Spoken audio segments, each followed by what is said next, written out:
नमस्कार, आपण पाहत आहात मराठी साप्ताहिक निर्भीड सम्राटचे यूट्यूब चॅनल निर्भीड सम्राटमध्ये आपले स्वागत आहे। नमस्कार, आपण पाहत आहात निर्भीड सम्राट न्यूज। समतानगर पोलिसांनी पोईसर भागातील कथित अंमली पदार्थ तस्कर मालाराय हिचे बेकायदेशीर बांधलेले घर एका आठवड्यात दुसऱ्यांदा पाडून मोठी कारवाई केलेली आहे। मिळालेल्या माहितीनुसार 18 जून रोजी समतानगर पोलिसांनी मालारायचे बेकायदेशीर बांधकाम पाडले होते। मात्र या कारवाईनंतर अवघ्या 2 दिवसातच हे बांधकाम पुन्हा उभारण्यात आल्याचा आरोप आहे।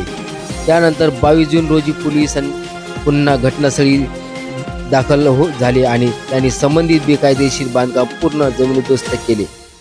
पोलिसाच्या सूत्राकडून मिळालेल्या माहितीनुसार मालाराय हिच्यावर अंमली पदार्थाच्या तस्करीसह विविध गुन्ह्यांमध्ये 5 पेक्षा अधिक गुन्हे दाखल आहेत। परिसरातील अंमली पदार्थाची तस्करी आणि समाज विघातक कारवाया आळा घालण्यासाठी ही कारवाई करण्यात आल्याचे सांगितले जात आहे।